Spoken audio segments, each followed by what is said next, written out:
Tenakoto katoa, tuaroa ki na mate, hare hare atua.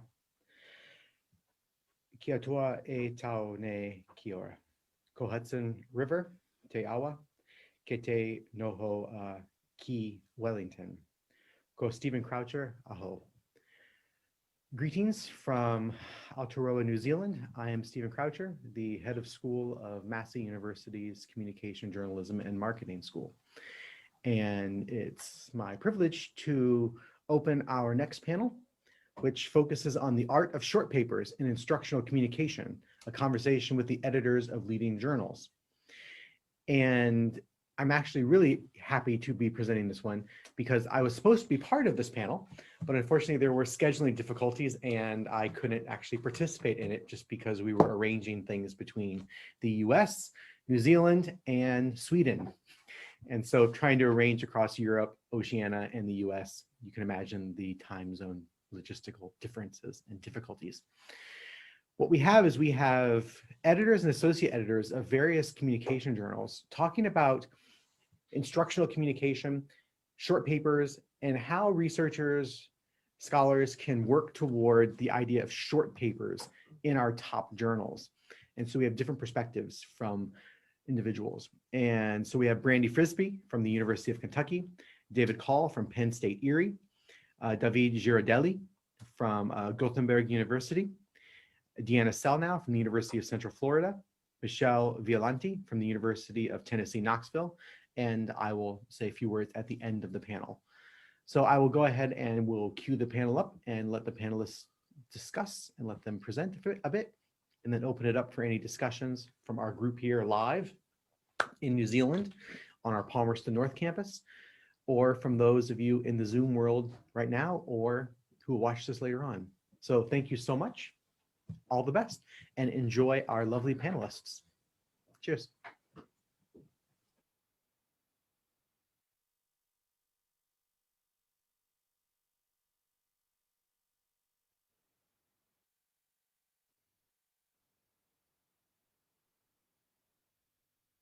Thank you so much for being here this morning, this afternoon, or tonight. Depends on which part of the world you are. We're going to start our Blue Sky workshop, The Art of Short Papers in Instructional Communication, a conversation with the editors of leading journals in the field, sponsored by the Instructional and Developmental Communication Division of the International Communication Association. With us, we have tonight Brandy Frisbee from the University of Kentucky, editor of Basic Communication Course Annual. David Cole Jr., Penn State Erie, communication teacher. Deanna Selnow, University of Central Florida, editor of Journal of Communication Pedagogy. And fingers crossed, hopefully, Stephen Croucher from New Zealand, the editor of Frontiers Communication, should be able to join us. I'm Davide Girardelli from the University of Kentucky, and I'm going to be, let's say, the chair, or even better, the moderator of this conversation. And Michelle Violanti is also the co-chair. She helped me to organize this meeting. She's not with us tonight. Thank you so much for the few participants that are joining us tonight, and thank you so much to the panelists that have taken time from their busy schedule to answer our questions. And I would like to invite each of the panelists to briefly introduce themselves, their journal, and the mission of their journal, and we can take turns. Maybe we can start from Brandy. I thought you might make me go first. Okay. Hi, I'm Brandy Frisbee, and I'm at the University of Kentucky. I've been there for about 10 years, and I am just wrapping up my first year of being the editor for the Basic Communication Course Annual. So just a little bit about that journal. It really focuses on any research that's related to the basic course, which is widely taught, at least across the US. Stephen Beebe says that at least 1 million students go through that course each year. So it's a course that has a huge impact on our students and is often the course that recruits students into our majors. And so the things that happen in that course and the research that surrounds what's happening there is really critical to our field and to the future of our field. And so the journal is published annually. It used to be January. I've changed that to February. So it's published annually in February now. And we accept 4 different types of submissions. First is just the typical full-length research article. Second is an analysis article, and this is really kind of the state-of-the-art literature review, agenda setting type of article. And then most relevant to this panel are 2 shorter types of submissions. And so we accept 2 types. The first one is just a brief report. This is ideal for those submissions that might be a small piece of data, a replication, a scale validation, or something like that, something that doesn't require a full research article and just really highlights and gets to the point of the data and those conclusions. And the second type of short piece that we accept is our forum essay series. And so each year we pose a topic that we really hope will ignite discussion and debate and get people engaged in the conversations about what we should be doing in the scholarship of the basic course. And so, for example, last year's topic was, how do we match the needs that employers have as we're training our students? This year's topic is, this might not come as a surprise to anyone, it's related to COVID, but it's basically what types of things have we learned about teaching the basic course that we want to go away, and what are the things that we want to keep as we move forward in our basic course endeavors. So we have those 2 short pieces, and we'll discuss those a little bit more, I'm sure, as we get through some of the questions that were posed for us. But at this point, I think I'll turn it over to the next person. Okay, probably David, can you tell us more about Communication Teacher? Absolutely. Communication Teacher is a publication of the National Communication Association. This is my 3rd year accepting manuscripts for the journal, so it's my final year doing that, and then we'll have a new editor-elect probably around November, January, something like that. Communication Teacher, the primary goal, I would say, of the journal is to produce novel, original teaching ideas. We do also produce, however, empirical educational assessment pieces. So those are really the 2 types of pieces that we look at. There are 3 types of original teaching ideas. And so there are people, and I always tell people, a lot of people don't really think of the idea that they can take something that they do in their own classrooms that's novel, that's interesting, that's innovative, and turn that into a publishable piece. And that's exactly what Communication Teacher is there for. We publish 3 types of original teaching activities. So the first is a single class activity. It's something that you would do in the scope of one single class. And that is there's a 2,000 word limit on that, and these are including references. We have unit activities as well. These are things that last certainly longer than a single class. It might be a week, it might be 5 class periods, but a short period of time, but something that covers a unit's worth of material. Those are 2,500 word pieces. And then finally, we publish semester-long pieces, which are 3,000 words, something that would encompass the entire semester in one way or another. And then, of course, like I said, we have the empirical assessment pieces, which are less relevant probably to this panel, but it's important to mention. Those are things where we obviously assess teaching and learning within the communication course, and those are capped at 8,000 words. So that's a traditional research article. It's a very competitive journal. We publish 4 issues a year. It's a web-first journal, if you will. So the first 4 issues are published throughout the year online first, and then there's a print issue that comes out around December or sometime at the end of the year. So that's a little bit of an overview of the journal, and I'll certainly be talking more about it later. Thank you so much, David. And now we have Diana. Thank you, Davide. I really like this panel, I want to say, because it showcases sort of the unique perspectives of each journal. sometimes I think people aren't sure really what the focus is for a particular journal. And so I thought Brandy and David did a great job of explaining sort of the niche focuses that they have and foci. The reason I said that is I'm Deanna Selnow, and I'm a professor of strategic communication at the University of Central Florida.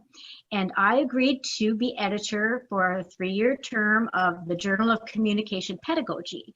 And that is a brand new journal. There's been only one editor so far, and that was Scott Myers out of West Virginia. And so I'm the second one, and we're really trying to get it off the ground as filling yet another niche in our field of instructional communication. So we are actually publishing 3 kinds of articles. One is the typical 8,500 empirical research article. Hopefully we're really striving for getting pieces that are looking at instructional communication that takes place beyond traditional communication classroom settings. So really looking for health interventions and organizational training and development, and even across the curriculum where communication embedded in the various disciplines, but to try to get outside of the classroom setting, which is typically where a comm ed piece would be housed, or housed in comm ed. So it's instructional. It's about the role of instruction in communication when communication exists as a lot of different contexts. So that's the idea there, to kind of get beyond that. Instructional communication means teaching communication in a communication classroom. It is that, but it's more than that. So we have their original research articles, but the 2 short kind of articles that we were asked to talk about here today, one is reflective essays. And what that is that's to try to take an agenda setting theme or topic and move it forward, get people to want to, set the agenda for where we should be looking next in terms of instructional communication. It might be, for example, we had a wonderful one by Ron Arnett about how the pandemic shaped the way we're looking at instructional communication, which was wonderful, but also social justice. We had Larry Fry write one on that. How does that embed itself into our teaching and learning? And does it need to today? Yeah. And then Jihan Kim has been looking at the stuff about AI, artificial intelligence, and how do we use that in the role of instructional communication? There's some fascinating work being done on using AI as teaching assistants, and that freaks out graduate students who think they're going to lose their jobs as a result. But it's about forward thinking. Where are we not right now, and where might we need to go to be ahead of the curveball as the changing landscape continues to change ever more quickly.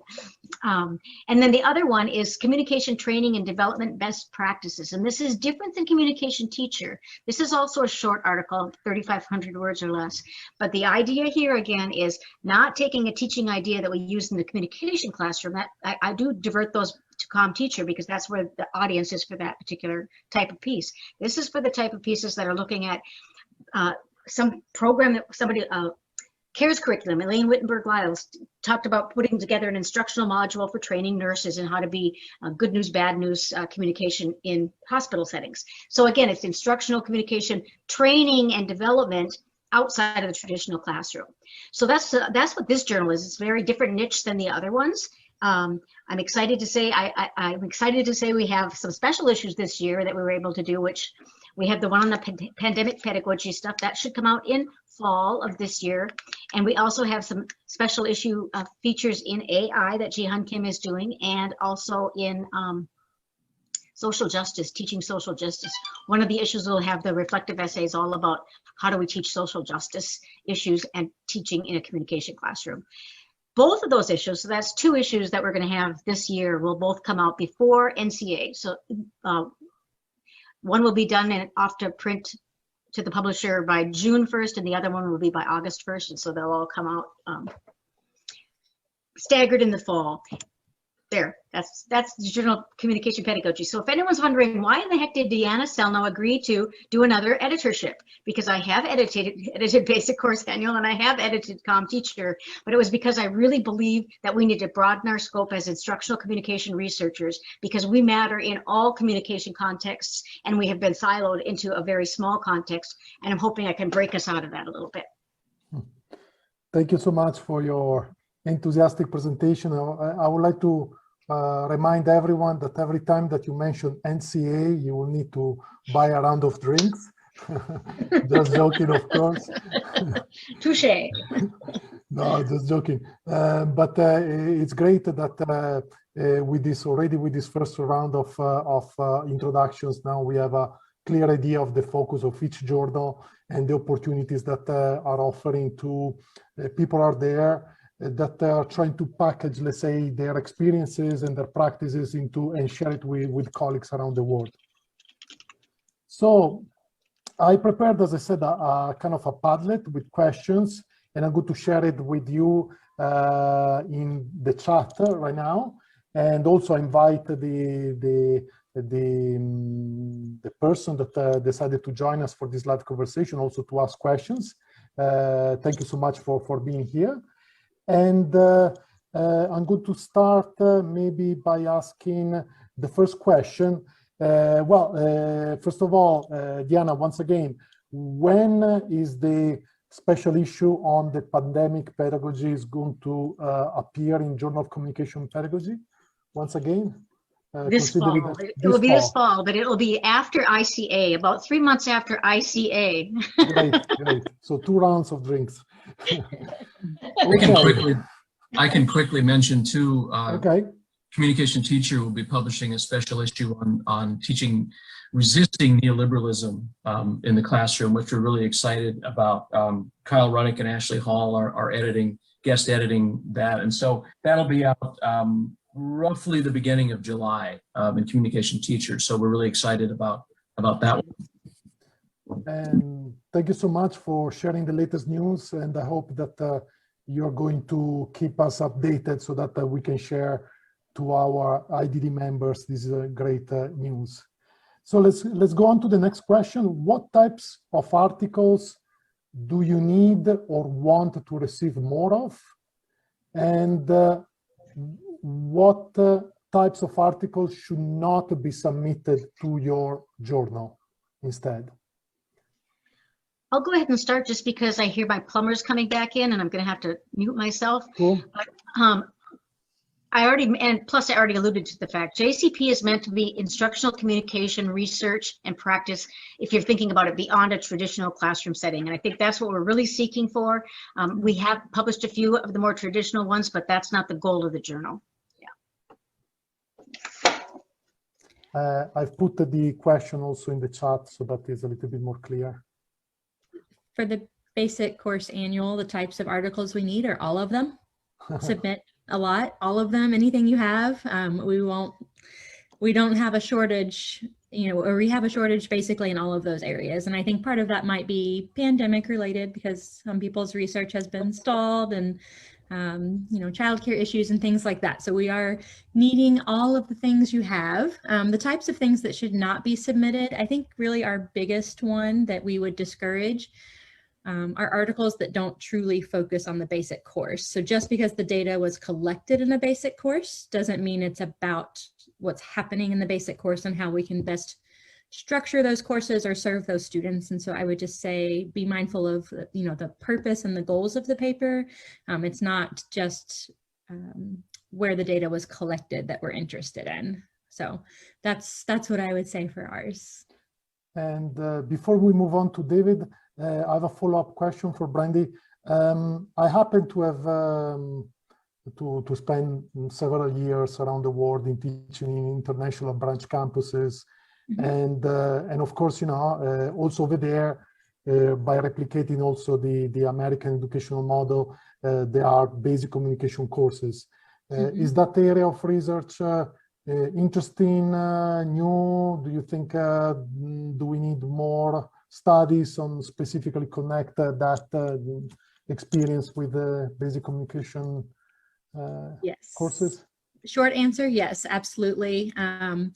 Like I said, I've only been editing this journal for 1 year, but I think that there has been kind of a constrained view of basic course. And so a lot of what has been published so far has been very Western based. And so I think that we would love to see research on how the basic course looks and operates in places outside of the US and how that's being expanded.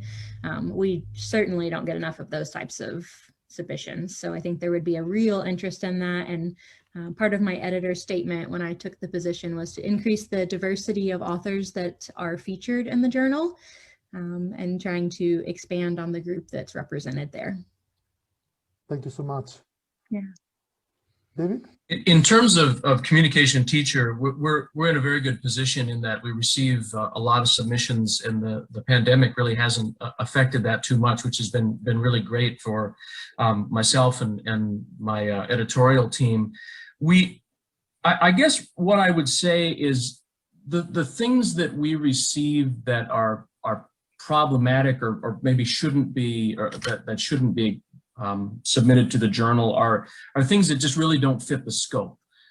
Sometimes people will write what loosely resembles a teaching activity but really kind of isn't, or sometimes we have things that sort of blur the lines between activities and assessment and really doesn't do either one well.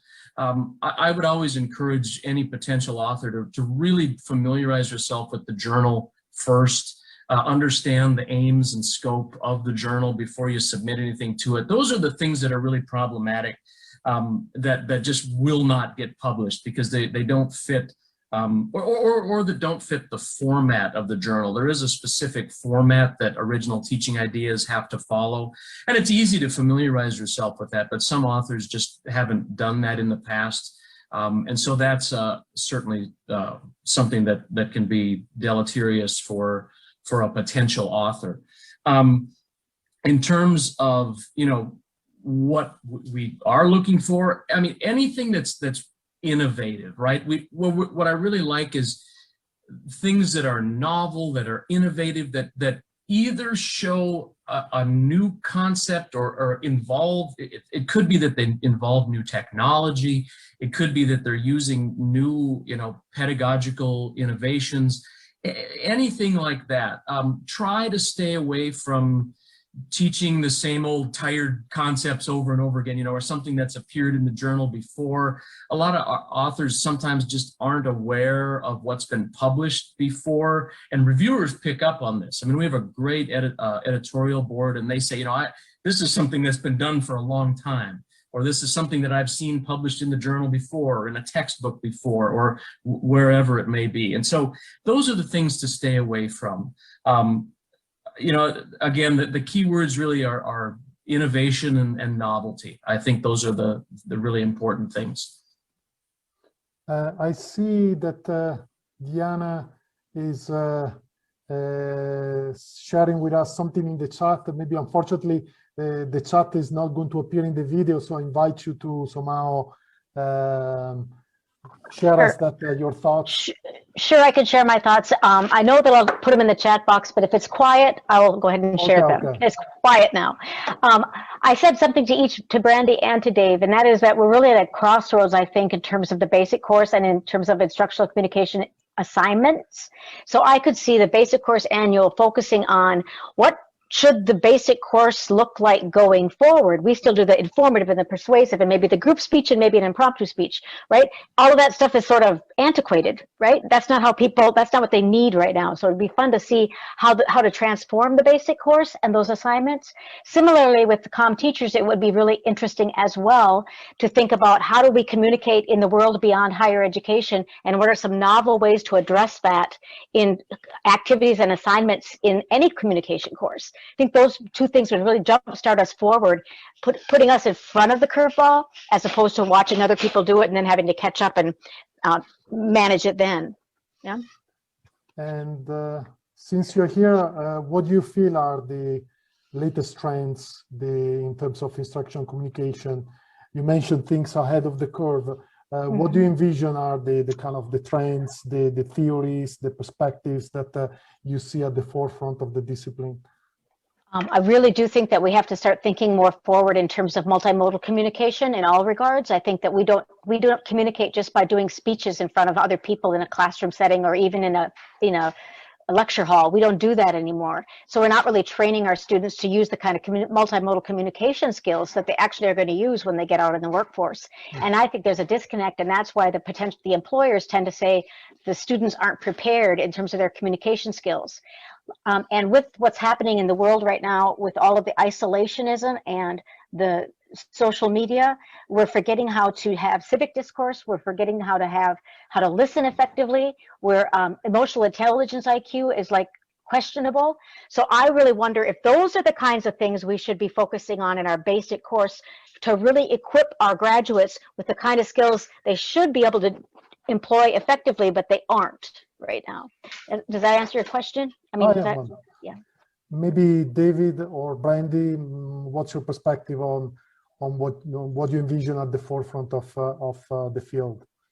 Yeah, I will add to, and what Deanna said is fantastic. I really think that what we are doing, but I think can even do more of is really look at, our communication inside, but also outside of the classroom, right? So that pragmatic application, how do you take something that we learn and move it into the community, into the world? I mean, everything that's going on in terms of social justice. I studied critical communication pedagogy, helping our students to understand how to recognize, it's that Freirean perspective of conscientization, right? It's the recognition and response to hegemony. And not that everything we do has to relate to that, certainly, but I really think that pragmatic application that we can take, so that students can become, I think, engaged members or citizens of the world. And that involves skills, but it also involves, civic education and all of those types of things. And so I think we can do more of that. And that's some of the things, that's part of the reason I'm offering this special issue on neoliberalism, responding to economic hegemony, right? How do we help students understand that they are not just disposable members of society, or only meant to just get a job and consume, and that's your only worth in the world, right? How do we get beyond that? So those are some of my thoughts on the issue. Thank you. Yeah, I would agree with everything that David and Deanna have said, especially because of the role of the basic course. Many of our students, especially if they are not a communication major, it may be their only course they ever take that does focus on communication. And so talking to them about that civic engagement and about the emotional intelligence and different ways to communicate that is not public speaking, that are serving the wide variety of students who pass through those courses. Especially if it is their only interaction with a communication course or communication concepts. And a lot of the things that you're mentioning were reflected in that forum essay series last year, where the employers were saying, this is what we need people to be able to do when they leave college. And I think another significant thing to consider for the basic course specifically is the upcoming enrollment cliff, the changing demographics of the types of students that will be serving in those courses.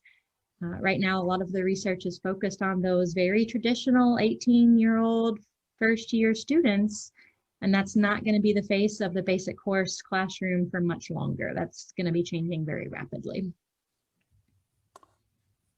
I see that we have a question from the audience. Marine, do you want to ask a question to our panelist?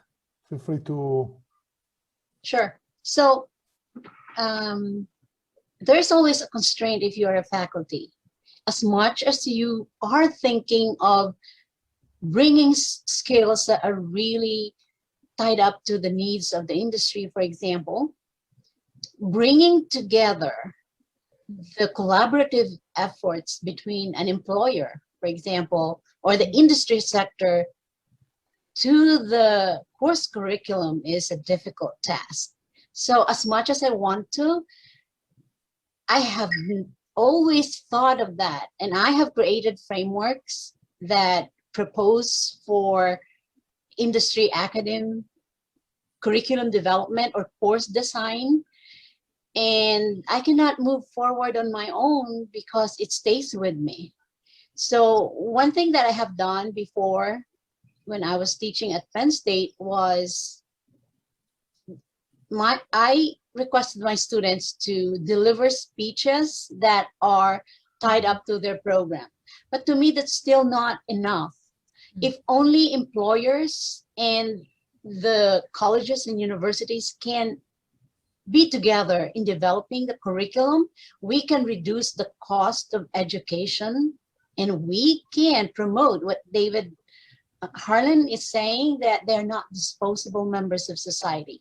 Then the universities and colleges, I believe, can truly claim that we are giving or providing industry-aligned programs. Mhm. Because right now that terms is being used, but it's not fully implemented. Mhm. It's still a concept. So if you design a course, for example, and I'm getting ideas from an employer, wouldn't it be better that way? One thing that we did at one point when I was directing the basic courses, we had them do problem-based learning in a service mode where they had to do a certain number of hours of service in some industry. But then when they did their speeches, either the employers came to watch the speeches or they went to the employers for the speeches, so that the employer didn't have to do the work, but they were able to make a connection when the product was there about, is this really what we want to see, or, you know, and that kind of worked for that, starting that out without taking a lot of time on the out of the employer's day. Right. Yeah. True. Yeah. That's awesome. Another, I want to say one other thing too, is that at Kentucky, and I think they're still doing this, the QEP there, one of the big pieces of that is faculty development workshops and training, where faculty from the different disciplines, chemistry, biology, physics, whatever it might be, can sign up to try to be a fellow, and they get it's 2 semesters now of help with from a communication expert on, here's my syllabus for chemistry 301. I'd like to put in a poster presentation, but I always just grade the content of the poster because I don't know how to grade visual design or oral delivery. Then we can work with them on that assignment and how to make a rubric and how to grade it, and that is working. I mean, that, at least it was when I left, and I think it still is. I think it's a step in the direction you're talking about. Yeah. It's great. Yeah. So I will place another question here in the chat. Then, of course, if Brandy and David would like to continue the conversation related to Marin's comment, but here's the next one. What characteristics do the articles that are accepted and published quickly have? Of course, we're talking about short articles. What advice do you have for authors to help them receive more favorable feedback for their short articles? I'm happy to jump in and start here if that's okay. Especially for the short ones, right? I think many of us are trained in academia to write our argument in 10 pages of typical lit review. And so I'm finding in these shorter ones, you have to get to the argument much quicker and much more concisely. You don't have the pages of build up to get to the argument. And so those articles that basically just put it out there and start with that argument, I think, are the ones that feel stronger and seem to be accepted more easily. And then I think highlighting the contribution. And I know sometimes that's hard to do as the author because, of course, all of our work contributes and we're emotionally attached to it and excited about it. But you have to make that explicit and clear for the reviewers so that they see the value that you are bringing to the journal with what you are proposing, arguing what your findings are, but just highlighting that novel contribution. And I really think, I mean, this is going to seem very basic, but those that are well organized, clear, well written, gives the reviewers less to find wrong with it. It doesn't threaten your credibility when those little things pop up over and over and over. The reviewers are just trained to notice those things, and it can color their perception of the whole paper when those little things are wrong. And so I think showing your fit, tailoring it, you typically can't take something that you did for a conference and make it automatically fit this journal without that tailoring and that argument, and just making it well written and having a clear contribution. Those are the things I would say stand out as those that get easily published. I can speak to CommTeacher in terms of the original teaching activities. There's two things. There's two major things. Of course, a piece has to be written well, and of course it has to be follow the structure and all of that. But there's two really major things that are going to decide whether or not it's going to be accepted or rejected. The first is that it really needs to be easily replicated. So in other words, if you're writing up a teaching activity, an original teaching activity, the way I look at it is an instructor should be able to open up the journal and to say, I can right away, I can read this and I can use it immediately in my classroom. It's not that there shouldn't be anything that's unclear or nebulous or anything that makes them guess. I don't really know, am I supposed to do this first? Do I have to, you know, what step comes first? I'm not really sure how to do this or that. Unless a piece it has really a lot of promise, you know, it'll probably be rejected if it's just not something that an instructor can really readily use in their classroom. And then the other thing, like I mentioned before, is it just really has to be novel. That's what we're looking for in terms of original teaching activities, whether they be, you know, single class activities, unit activities, or semester long activities. They have to be novel. If a reviewer mentions to me that it's not, that they've, you know, done this, that it's something that's been done many, many times, or I've seen this many times in the journal or seen it elsewhere, or just a commonly accepted practice, that will be rejected as well. And so, you know, those are really the characteristics of those types of articles that get published. They have to be inventive, creative, new, and they have to be easily replicated. Can I just tag on to Dave, just one quick thing there? When those teacher teaching ideas, it's really wise to advise people who want to submit to that, to give their piece to somebody else and say, if you read this, would you know how to do this in your classroom? And then they can show you where it didn't make sense. Well, what do you mean here? Where those holes are, because step by step is so critical for those teaching ideas. One other thing too, I just spoke, 2 days ago at the Southern States Communication Association about the journal as well. And it was about turning gifts, you know, great ideas for teaching speech into, you know, these types of articles. And what I always tell people too is submit something as a gift first. Submit it if that's something that your conferences do, right? It could be a regional conference, it could be NCA, it could be wherever.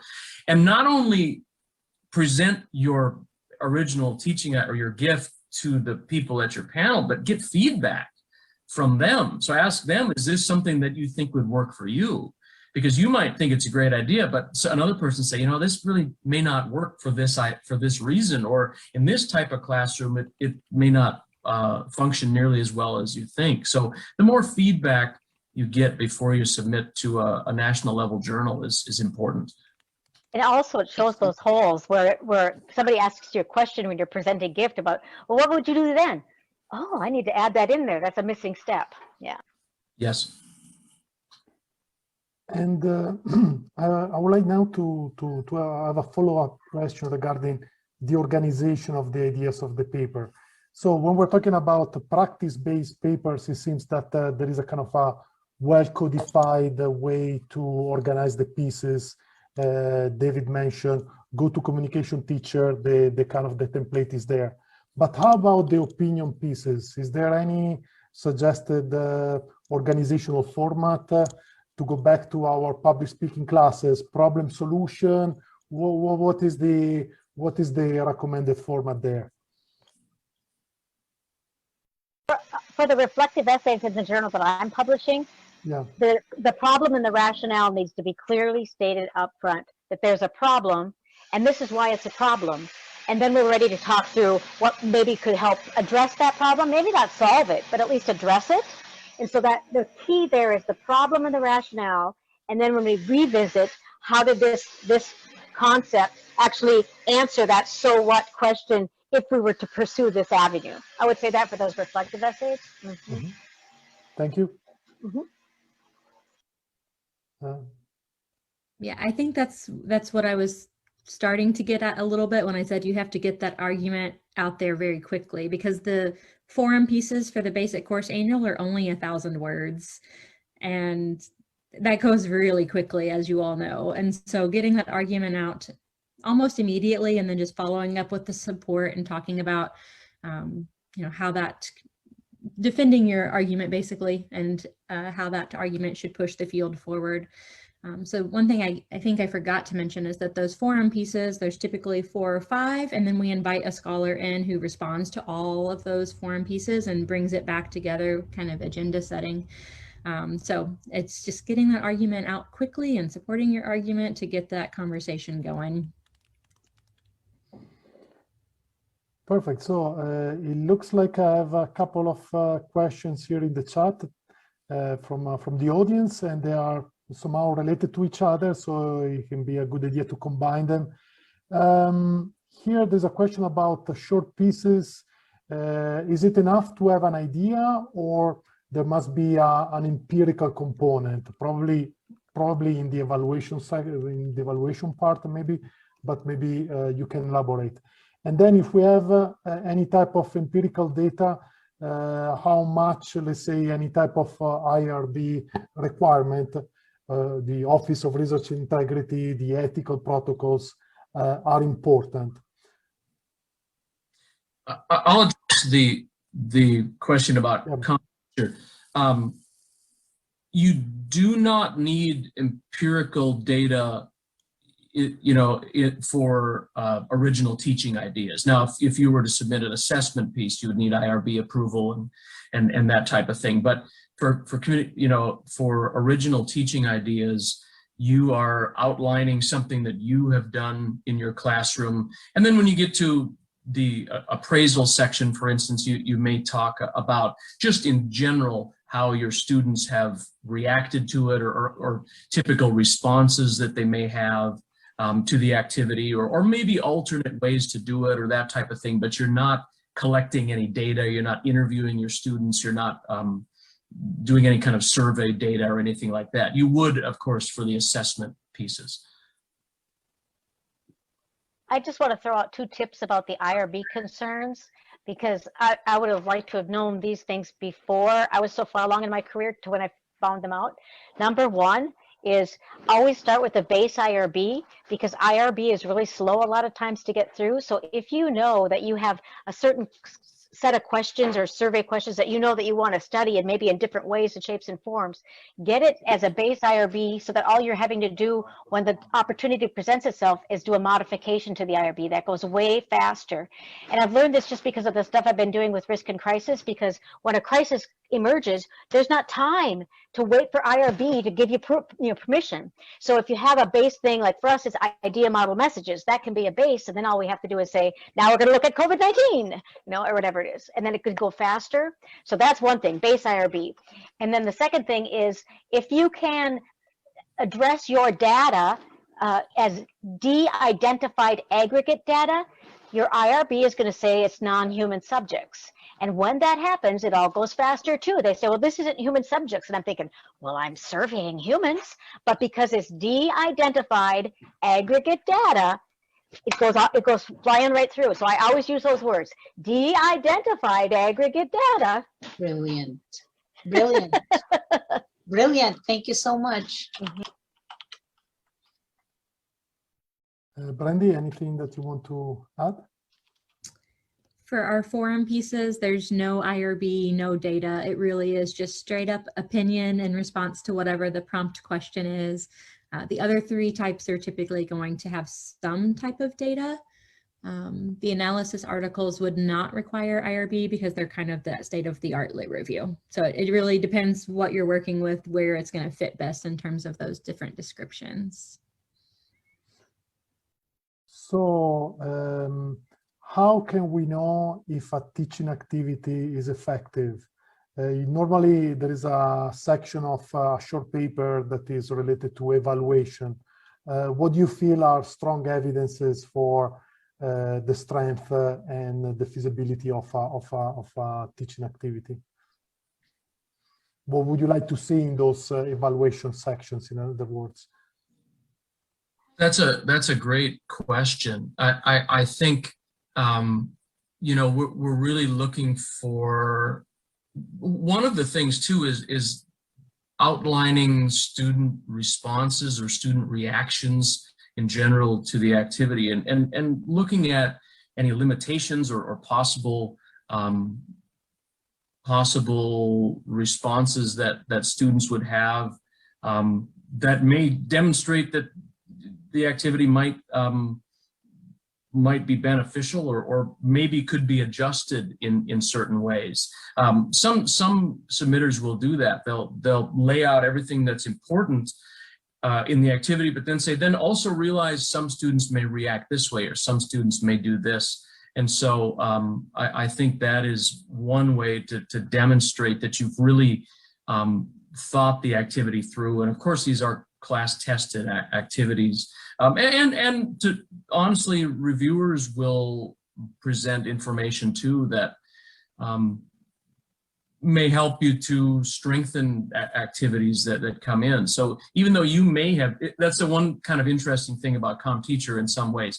You're teaching, you're presenting an original teaching idea that you have done, but reviewers will actually ask you to make revisions to that activity, and it may change a bit. So it's kind of an interesting,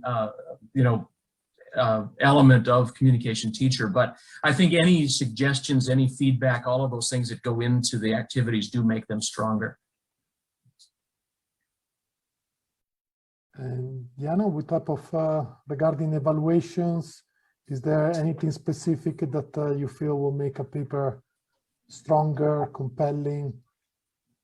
The reflective essays don't need anything. They're really an agenda-setting piece, except a strongly argued, argument for the problem and rationale. Then it's the idea for going forward. The full research articles do need to have data. They do need to have empirical data. If you know that there's a particular concept, though, I really do encourage the base IRB, because I've been able to use the same IRB over and over studying different populations. And so all of a sudden you have all these different articles with that. So, but we do have to have data. And then the training best practices is a mix. It can sometimes just be setting out as 10 steps of best practices, as long as they're supported that would have to be supported in existing research, right? Here are the 10 things about how to deal with social justice issues effectively in the classroom, or whatever it might be, right? So that, but then other ones that are like a really unique approach to health intervention, for example, then there might be something similar to what Dave was talking about with the CommTeacher, where there's an appraisal. It's not necessarily a formalized empirical study with data, but it's an appraisal of what has been experienced. Yeah. And I have a question specifically for David, but maybe I understand that that CommTeacher has a format for single class activity, module and semester long. What are the different challenges that as authors we may encounter in preparing a piece in these three types of modalities, let's say? Sure. Well, I mean, first of all, just to clarify, the format is the same, or the structure is the same. You're always going to have an abstract, the courses that it's applicable to. That's actually really important, because a reader can open it up and immediately see which course these are applicable to. Then you list the objectives of the activity. What should the students, be able to do at the conclusion of it? Then the rationale. It's a very brief. It's like a lit review. You're making an argument a bit for doing this activity in a particular class. Then you lay out the activity. There's a debrief section where you sort of pull it together. There's an appraisal. This is where you may take in students' reactions to it and that type of thing. And then, of course, references. So the biggest thing is, of course, you will submit an article based on the length of your assignment. Is it an activity that fits a single class? Is it a unit? Is it a semester? We do sometimes get pieces that are a bit unclear as to that, and you do have to be very clear. The activity, you have to, if it's a single class, you need to really delineate how you're going to do this within a 50-minute period or a 75-minute period or whatever it is. If it's a unit, you have to be very clear as to, what do you do on day 1? What do you do on day 2? What do you do on day 3? And a semester, there's even maybe a bit more challenge there, because you're obviously not writing out every single day that you would do it in an entire semester. So there are challenges inherent to each type, but I think the main thing is to be very clear as to how to go about conducting the activity. Again, it goes back to that idea that someone should be able to open it up and immediately implement this into their classroom without any ambiguity. Great. I see, Brandy, that you mentioned something here in the chat. Sure. I was just sharing very quickly the actual prompt for our opinion forum type essay for this time around. So that's available on the website, so I won't read it all out loud. And I know we have people who won't be able to see the chat and the recording, but it's in the call for papers. And just wanted to give you a sense of what the question was so that you could see that we don't require any type of data or a formal assessment there. Cool. So it's, yes. I would like to ask a question of everybody. One of the things that's troubling to me is that instructional communication research is difficult to find because it's all over the place.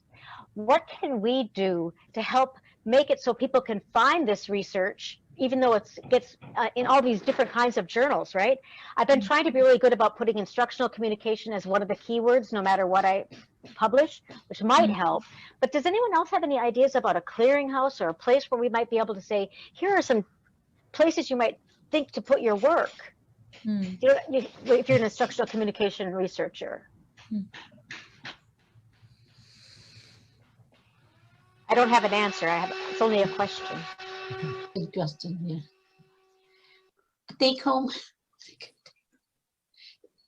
Maybe we'll have, you gave us a good take home. And well, we are approaching the end of our conversation. And maybe I would like to leave a few minutes, unless, our two members of the audience have additional questions to ask. Otherwise, I would like to ask our three panelists, is there any final recommendation, anything that maybe we were not able to touch in this conversation, that maybe where you were mulling in preparation of this appointment, that you want to share with the people who are going to see the video as a final take-home message? I actually do have one, and that is, don't feel bad contacting the editor if you're wondering about the status of your manuscript, because our lives are full too, and like right now I'm pretty behind, so I'm getting emails saying, what's the status of my manuscript? A good editor is not going to get offended by that. They're just going to go, yeah, and they're going to look and see where they're at in the process. But it's okay to contact an editor to find out the status of your manuscript. People are afraid to do it, and most of us aren't going to be upset. I mean, there might be somebody, there's an exception to every rule, but most of us are going to be like, yeah, I'm behind. Let's see. Yeah. I'm sorry. I think that's a great point. Didn't mean to cut you off, Brandy. Okay.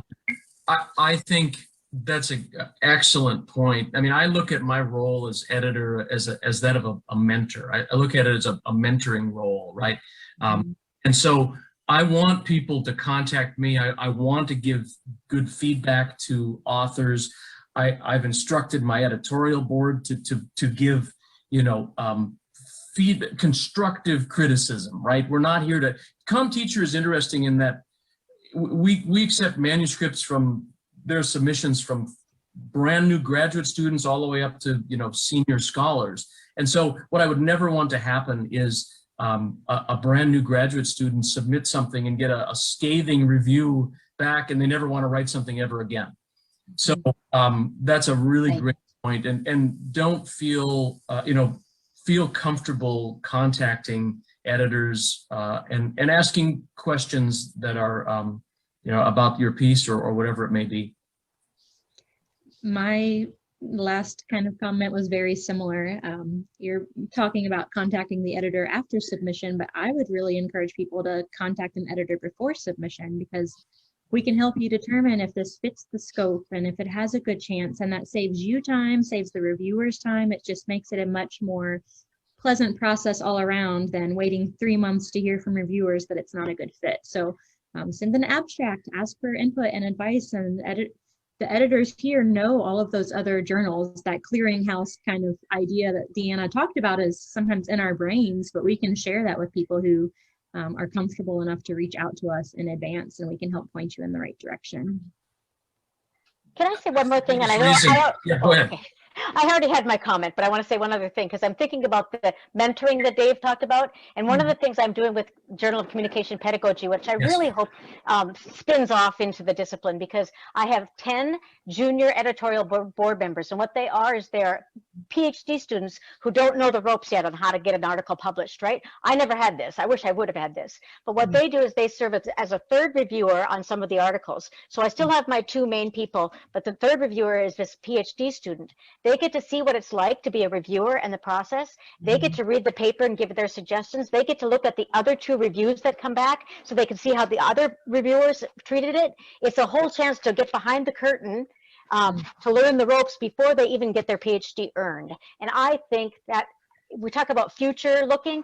I want that to be the future of how we do editorships in the field, especially in instructional. We're mentors. Yeah.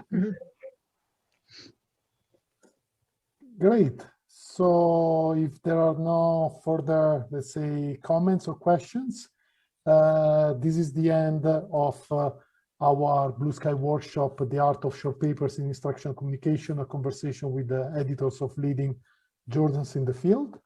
I would like to thank you once again, Brandy, David, and Diana, for the great insights that they were able to share with those who are going to watch this video.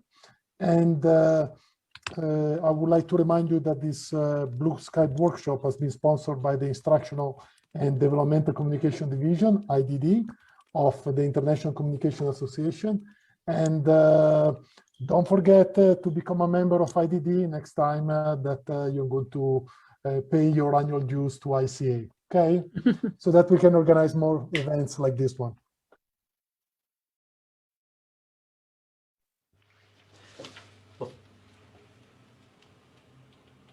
There you go.